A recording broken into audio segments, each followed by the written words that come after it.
ধন্যবাদ আপনাকে। প্রথম ফ্লাইটটি আসলে হাজিদের নিয়ে শুরুতে ৯টা ৪৫ মিনিটে অবতরণ করার কথা ছিল। তারপরে তারা বলছে ১০টা ২০ মিনিটে, সেই সময়টিও পেরিয়ে গেছে। এখন বলছে ১১টার সময় হাজিদের নিয়ে সৌদি থেকে প্রথম ফ্লাইটটি অবতরণ করার কথা আমাদেরকে জানিয়েছে বিমানবন্দর থেকে।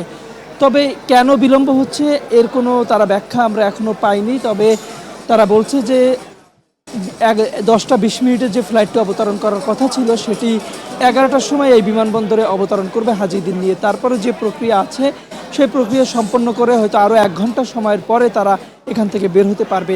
এছাড়া আরেকটু জানিয়ে রাখি, আজকে সারাদিনে ১১টি ফ্লাইটে হাজিরা বাংলাদেশে আসবেন এবং এই ১১টি ফ্লাইটে ৫,৪৩৪ জন হাজি এই আজকে আসবেন সারাদিনে।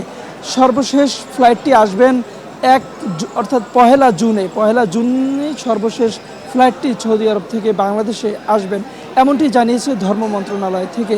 তবে এখনও পর্যন্ত একটি ফ্লাইট এসেছে যেখানে কয়েকজন হাজি এসেছে, তারা মূলত আনুষ্ঠানিকভাবে কোনো আসেননি, তারা ব্যক্তিগতভাবে কয়েকজন হাজি আমরা আসতে দেখেছি এই বিমানবন্দরে। তারা বলছেন সব কিছু ঠিকঠাক ছিল সৌদি আরবে, তবে তারা ব্যক্তিগত কারণেই তারা এই অন্য ফ্লাইটে আসেননি, তারা ব্যক্তিগতভাবে সৌদি আরব থেকে বাংলাদেশে ফিরেছেন। তো মোটামুটি বলা যেতে পারে যে আর প্রায় ৪০ থেকে ৪০ মিনিটের মধ্যে প্রথম ফ্লাইটটি অবতরণ করবে এই শাহজালাল আন্তর্জাতিক বিমানবন্দরে। এরপরে বাকি ১২টি ফ্লাইট আসবে আজকে সারাদিনে। তো এই ছিল আমার কাছে সর্বশেষ তথ্য। অঙ্ক তাহিদ, আপনাকে ধন্যবাদ। আরে ঈদ লাগছে মনে, খুশির জোয়ার সবখানে। আরে ঈদ লাগছে মনে, বিকাশ পেমেন্ট সবখানে।